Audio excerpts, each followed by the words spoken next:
So we made it to our final week of Rescued, and I heard a sigh of relief whenever that was announced at the beginning of Mass. Me too. It's a lot of Masses to preach, but it's such an amazing thing, right? We started with this beautiful understanding of God creating everything, of how good God is, and how good He created everything, and out of love, right?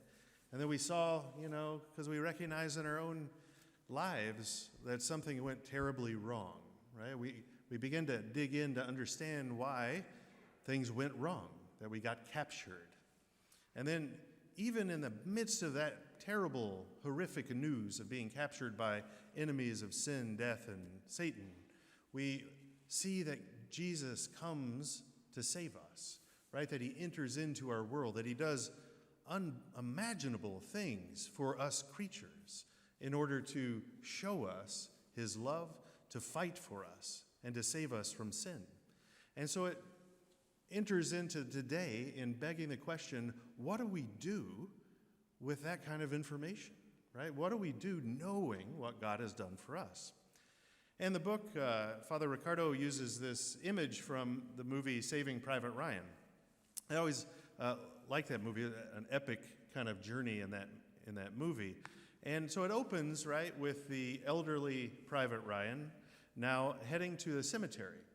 But most of the film, he is a flashback, right, to his time in World War II. And the story goes, the young Private Ryan has just lost 3 of his brothers into the war, right? And he's the last one surviving. And so upon learning this, the Army Chief of Staff sends a team of soldiers to find him and to bring him back so that he can be sent home to his mother, so that she would not lose all of her sons to the war.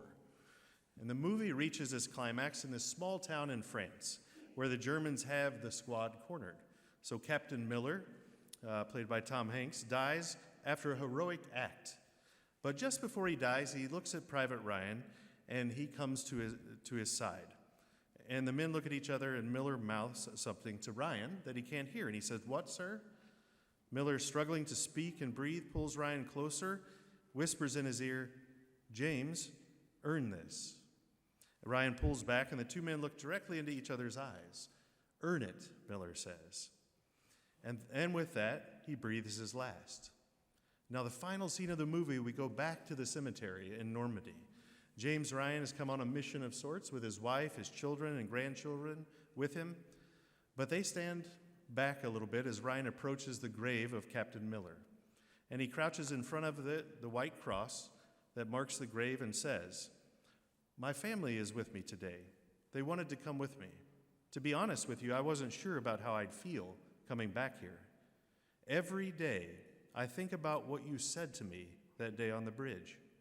I've tried to live my life the best I could. I hope that was enough. I hope that at least in your eyes, I've earned what all of you have done for me." Ryan tried to make his life, his entire life, a response to this heroism and sacrificial love that Miller had displayed, right? Because as Jesus tells us, no greater love does a man have than this, than to lay down his life for his friends.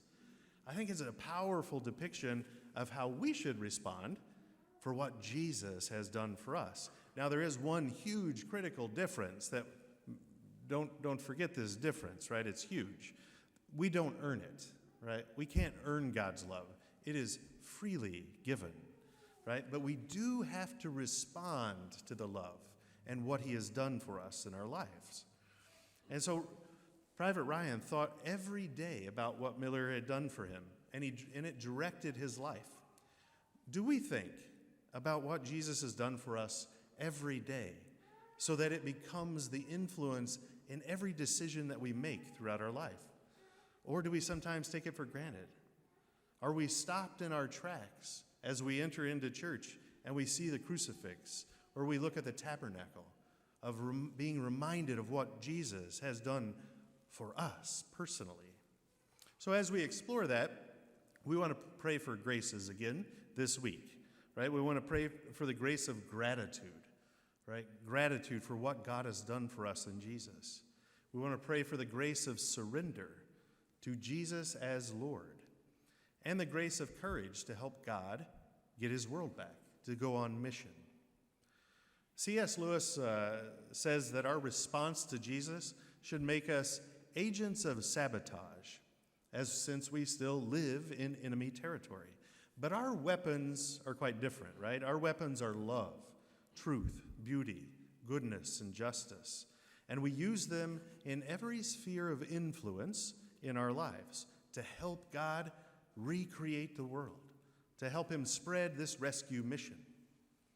But let's talk about first, what is my personal response, right? My response in the depth of my heart to Jesus. Because if he had not come as our Savior, as our Redeemer, right, we'd still be in that dark pit under the tyranny of sin, death, and the devil, living in utter despair. Without God, we would still be there. But you and I matter to God. And so he came, and he gave every bit of himself, right? He didn't hold anything back to show us his love, to save us from sin, and to conquer our enemies. And then to offer us new life and new hope. So how will I respond? Because our response matters. Even those of us who try to live for years as disciples, we have to choose to respond anew every day. He shares a story in the book as a priest was asked, "When did you decide to become a priest?" And the man who had been ordained for 25 years replied, "This morning." Isn't it true, though, right? Every morning we have to get up and decide to follow Jesus. And every day we choose to live for the Lord. St. Paul tells us that eventually we live no longer for ourselves, but for him who saved us. This is what it means. Can we say to the Lord, every day I think about what you did for me, right? So our first response to this, our first personal response is worship, right? That's what God deserves. Bob Dylan said in a song, everybody, you got to serve somebody, right? You got to serve somebody. We all have something that we worship, right? Or whether it's God or something else. It's what takes up priority, what takes place, that first place in my heart. What do I spend my time on? That's what I worship. Because worship is defined by showing honor, reverence, and devotion. And it's a matter of justice. We owe it to God for all that he's done for us, right? And it's amazing what can happen whenever we place him at the center of our worship, when that is what is most important in our life. But we still live in this enemy territory. We still live in a broken world. And so we easily fall into what is called throughout the Bible idolatry, right? That's when we place something ahead of God. And so we give what is due to God to idols. And sometimes that could be sports or money or status, prestige, pleasure. Make no mistake, we worship something or someone, and if not God, then our lives get out of order, right? They become more difficult. And it's easy to fall into idolatry. So we have to be, every morning, waking up saying, today I desire to serve the Lord and to put him first in my life. And of course, that's why you're here. This is the prime example of worship, right? We worship as Jesus has taught us here at Holy Mass. This is all that he gives us, because then we also receive greatly from it as we receive him body, blood, soul, and divinity. Our second personal response is going to be to praise and thank God. Oftentimes, we need to pray daily. We need to have that conversation with God, deepen that relationship with God over time. But oftentimes, we might find ourselves in prayer, like saying our prayers. That's a good thing. Make sure we're paying attention to what we're saying. I do the same thing, right? I sometimes find that I've prayed my breviary, I've been in there for 10 minutes and I don't know a word that I just said. That happens sometimes, right? So we want to be attentive to the Lord in prayer. But also, we want to, a lot of times we'll bring a laundry list of things, right? So people to pray for, things to pray for. But that can't be the core of prayer, because communicating to God what we need is not something that we actually have to do, right? Because he knows what we need before we even ask. What he really wants us to do is to talk to him about what's going on in our hearts, what's going on in our lives, to praise and thank him for all that he's done for us, right? That's a beautiful way to pray. And the Psalms will teach you that, right? The Psalms are some of the, as parents teach their children how to pray, God teaches his children how to pray through the Psalms. They'll cover every human emotion. So pick up those Psalms if you want to learn how to praise and thank God, because that's a beautiful thing. And it raises your heart and mind out of sometimes the difficulties that we're struggling with. Bring him to him, but then praise and thank him for his action in your life. And the third very important personal response is surrender. Now, we may not like that word all that much, right? We do like to control things quite a bit in our life. I want everything under my control and to work exactly how I want it to work. That never happens, does it? But we don't really learn to let go of that. We still continue to try to make it work our way. But remember what JP2 said in our first homily, right? That he said the kerygma, that proclamation of Jesus, it's the initial proclamation by which a person is one day overwhelmed and brought to a decision to entrust himself to Jesus Christ by faith. So that entrust, that surrender, same word. That's what it means, to give our life daily to the Lord. And you could sum those words up into one word, faith. Right? That's what faith is. So Jesus spoke these words from the cross. I thirst. Mother Teresa had them on every wall in every one of her convents throughout the world. I thirst. What does Jesus thirst for? He thirsts for our faith, right? Our love. He thirsts for our surrender of our entire life to him. So in other words, faith is what he desires from us.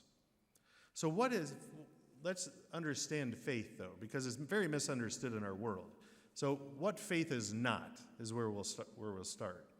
Faith is not irrational, blind, contradictory to reason or science, or a mere intellectual assent.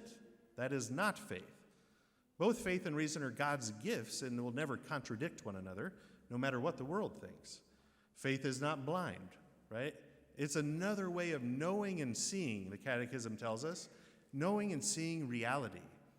As a matter of fact, when you look at Scripture, those who are blind are also teaching us spiritually that spiritual blindness is healed always by faith, right? By faith in Jesus. Faith is not contrary to reason or science, because ultimately they both seek the truth. And ultimately the truth is not a thing, but a person. As Jesus said, I am the way and the truth and the life, right? Faith without reason is superstition. And reason without faith leads to nihilism and relativism, right? Faith is not an intellectual assent only, right? That there is a God. I mean, even James tells us even the demons believe, right? They know there's a God, right? Relationships require more than just intellectual assent. Yeah, I believe you exist, God, but then you don't do anything about it. Faith takes every bit of us, our heart and mind. So here's what faith is. A couple of definitions that he gives in the book. Faith is leaning so far over on God that if he weren't there, you'd fall down. Faith is a personal, wholehearted connection, right? Communication to God involving my whole life, not just parts of it, right? Maybe that's where we start. We'll give him little parts of it. But eventually he wants the whole thing. It's bringing my whole life into personal surrender to Jesus. Faith is God's work to which I respond, right? It's always him working. My job is to respond to it. And it's a gift we can pray for. And I need to respond to it because how could I not, given what he has done, right? What's the reasonable, logical, intelligent response to God who is so grand that he made a universe that's 46 billion light years across? A God who is so great and the immensity of his love so profound. A God who loved us so deeply that he humbled himself to become flesh, disguised himself to go into battle, bound the strong one, crushed the powers of sin and death, and laid down his life for us and rose from the dead, who is now preparing a place for me and you in his Father's kingdom. What is the reasonable response to a God who has done all that? Isn't it to surrender everything to him? To do that every day? To take the example and intercession of Our Lady, who said, "Here I am, Lord. I entrust myself to you. Do with me what you will." Right? To say that each morning is an act of faith. Sunday Mass, daily prayer, frequent confession, these will be the foundations of your life. And it will help you daily to surrender in faith to Jesus. Like that mustard seed that is very small, but grows into this large bush, your small steps towards surrender will grow each day. Our hearts will then be inflamed with God's love. We will find ourselves desiring to share the extraordinary, life-changing news with all of those that we meet. We will become those instruments of God in getting his world back. So every day, like Private Ryan, every day remember what Jesus has done for you. Respond to him. Be not afraid. You were born for this. So now we begin.